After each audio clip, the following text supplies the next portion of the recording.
Assalamualaikum warahmatullahi wabarakatuh. Para pendengar kisah hikmah,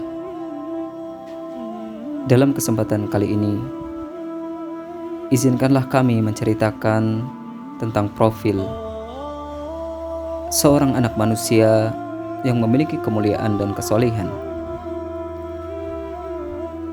Dialah Masyruk bin Al-Ajda'.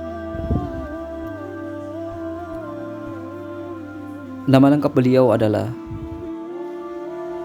Masyruk bin Al-Ajda' Al-Hamadani Al-Wadi'i Abu Aisyah Al-Kufi.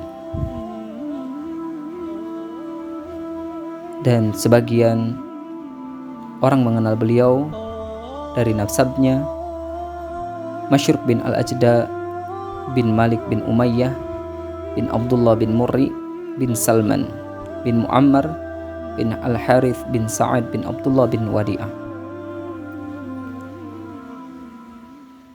Al-Hafidh Abu Bakar Al-Khatib berkata bahwasannya tatkala beliau kecil, dia pernah hilang diculik, lalu ditemukan lagi sehingga dia dinamakan dengan Masyruk, yang artinya dicuri. Kemudian ayahnya Al-Ajda' masuk agama Islam. Namun para ahli sejarah mengatakan tidak ada seorang pun dari penulis biografi yang menjelaskan tentang tanggal dan tempat kelahiran beliau. Imam Masyruk bin Al-Ajda' seorang manusia yang saleh dan telah mendapatkan banyak sanjungan dari para ulama. Di antaranya Malik bin Mughawal berkata, aku pernah mendengar Abu Safar mengatakan, Hamdaniyah, nama sebuah suku, belum pernah melahirkan seorang seperti Masyruk. Amir Asy-Sya'bi pun berkata, aku tidak pernah mengetahui ada orang yang lebih banyak berkelana di berbagai tempat untuk mencari ilmu selain Masyruk. Pujian yang lainnya datang dari Mansur bin Ibrahim. Dia berkata, beberapa teman Abdullah bin Mas'ud ada yang mengajarkan kepada banyak orang dan mengajari mereka tentang sunnah Rasulullah SAW. Dan di antara mereka yaitu Masyruk Al-Ajda'. Imam Asy-Sya'bi berkata, ketika Ubaidillah bin Ziyad datang ke Kufah, lalu dia bertanya, siapa orang yang terbaik di antara kalian? Maka dijawablah oleh mereka, Masyruk.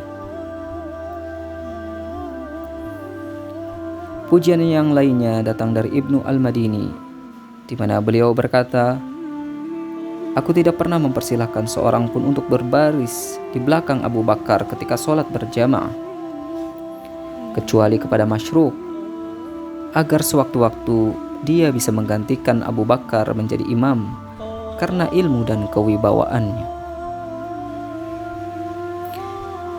Imam Ahmad bin Hanbal berkata, Ibnu Uyainah pun berkata, tidak ada seorang pun yang lebih utama dari Masyruk setelah Alqamah.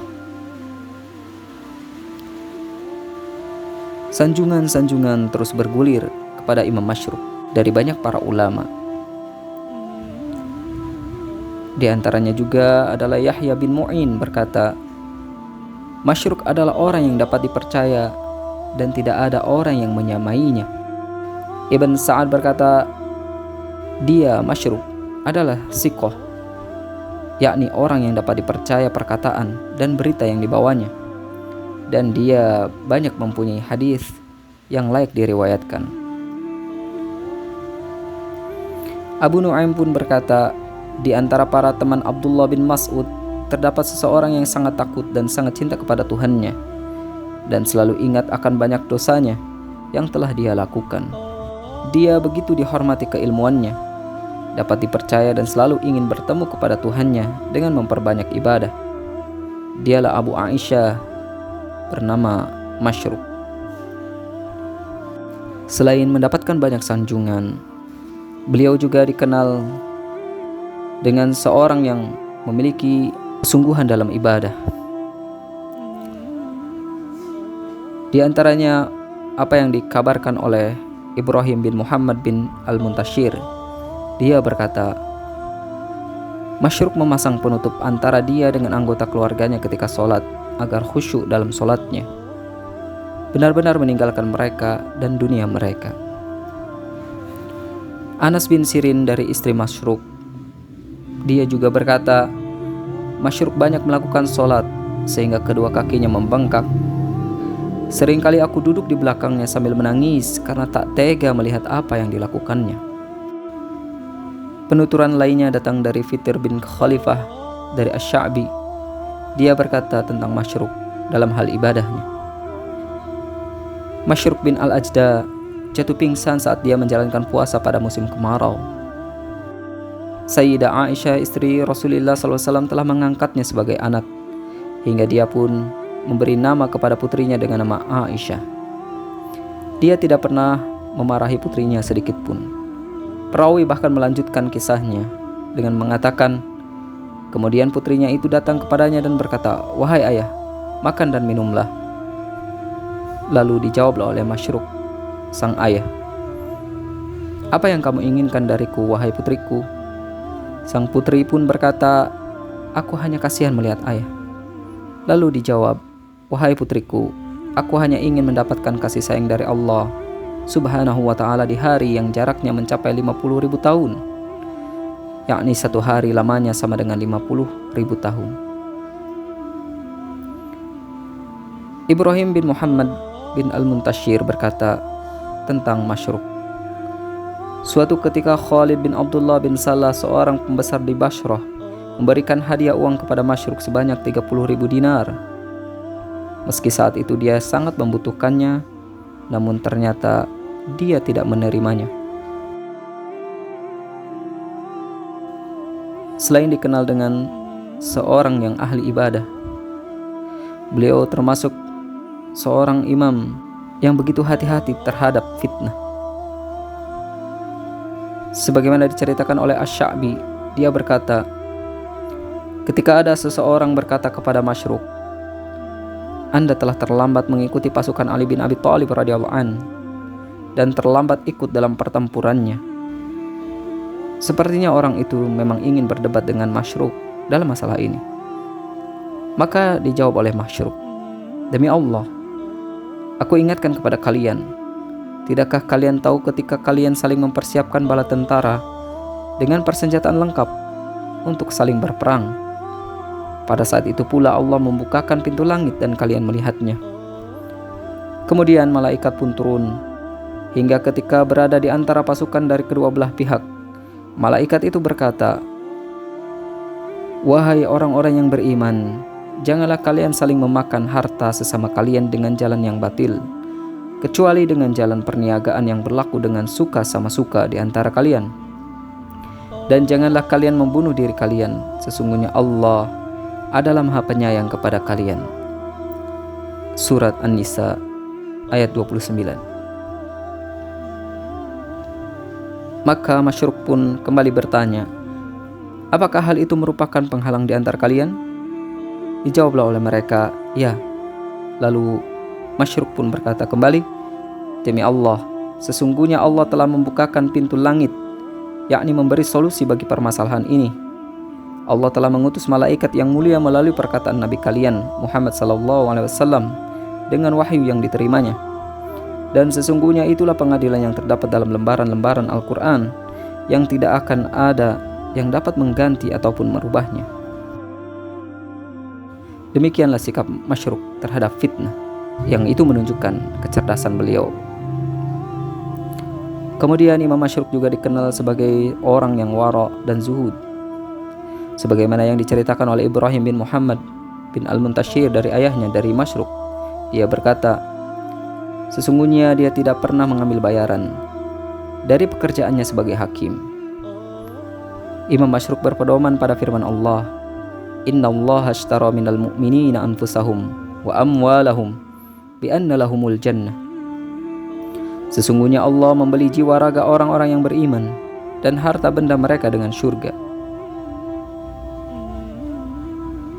Dari Al-A'mashi dari Abu Duha, dia berkata, Masyruk pernah pergi selama 2 tahun. Ketika dia datang dari perantauannya itu, keluarganya memandang kopor yang dibawanya, lalu mereka menemukan sebuah kapak di dalamnya. Sehingga mereka pun berkata, engkau merantau selama 2 tahun, lalu datang dengan kapak tanpa pegangan. Keluarganya menyangka bahwasannya Masyruk mendapatkan kapak tersebut dengan jalan yang tidak benar. Maka dijawablah oleh Masyruk, Subhanallah, aku meminjamnya dan lupa mengembalikannya. Diriwayatkan dari Ibrahim bin Muhammad bin Ibrahim bin Al-Muntashir, dia berkata tentang Masyruk, Masyruk setiap hari Jumat mengendarai keledainya, dan aku memboncengnya di belakang. Dia membawa serta sapu yang sudah tua ke kebun, lalu dia pun berkata, dunia ini ada di bawah penguasaan dan pengelolaan kita.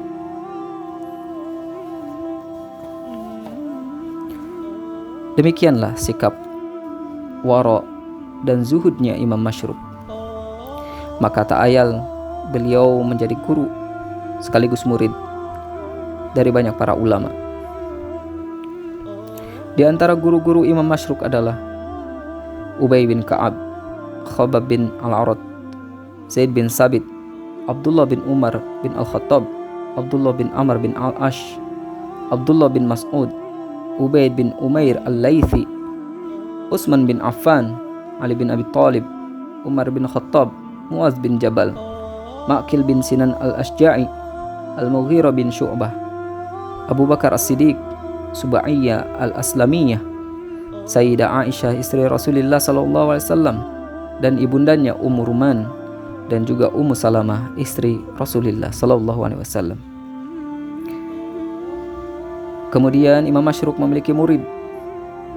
Di antaranya adalah Ibrahim An-Nakhai, Anas bin Sirin, Ayub bin Hani, Jabal bin Rufaidah, Abu Wail Syakik bin Salamah, Amir Asy-Sya'bi, Abdullah bin Murrah Al-Khariqi, Abdurrahman bin Abdullah bin Mas'ud, Ubaid bin Nadlah, Ammar bin Umair, Al-Qasim bin Al-Muntashir bin Al-Ajda, Muhammad bin An-Nashr Al-Hamdani, Abu Ad-Duha, Salam bin Sabih, Ma'khul bin Asyami, Yahya bin Al-Jazzar, Yahya bin Wassab, Ishaq As-Subai, Abu Asyasha, Al-Muharibi, dan istrinya Umair binti Amr. Kemudian tidak cukup sampai di situ.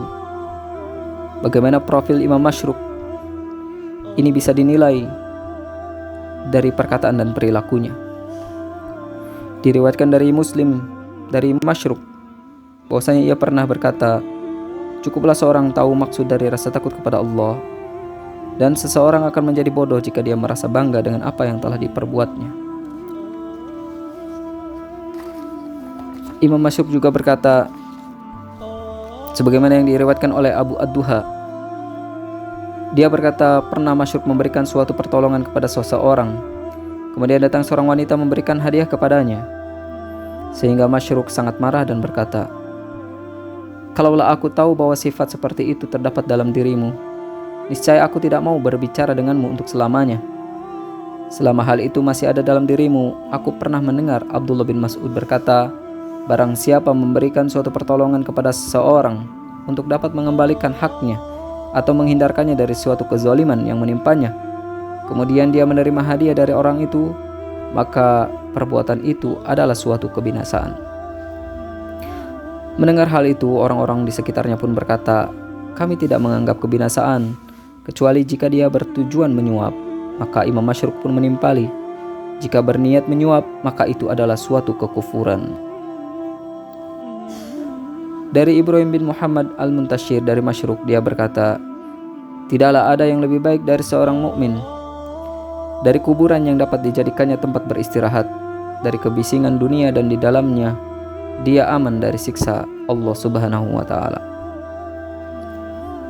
Demikianlah beberapa untayan perkataan Imam Masyruk yang sudah selayaknya diukir dengan tinta emas.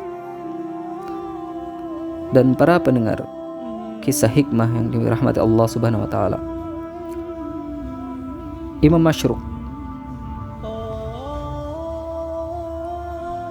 hanya hidup 63 tahun.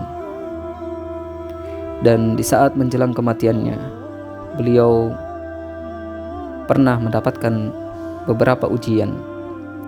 Di antaranya apa yang dikatakan oleh Syakik. Beliau berkata, Masyruk pernah dirantai selama 2 tahun. Selama itu dia habiskan untuk melakukan salat 2 rakaat dengan maksud mendapatkan pahala sunnah Rasulullah SAW.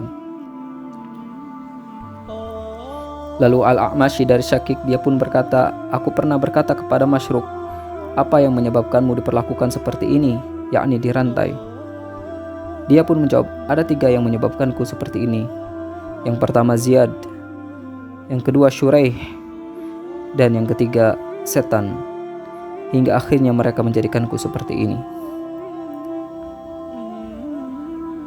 Kisah lain disampaikan oleh Abu Wa'il, di mana dia berkata bahwasanya ketika menjelang kematiannya Imam Masyruk, beliau berkata, ya Allah, aku tidak ingin meninggal dunia dengan tidak mengikuti petunjuk Rasulullah SAW.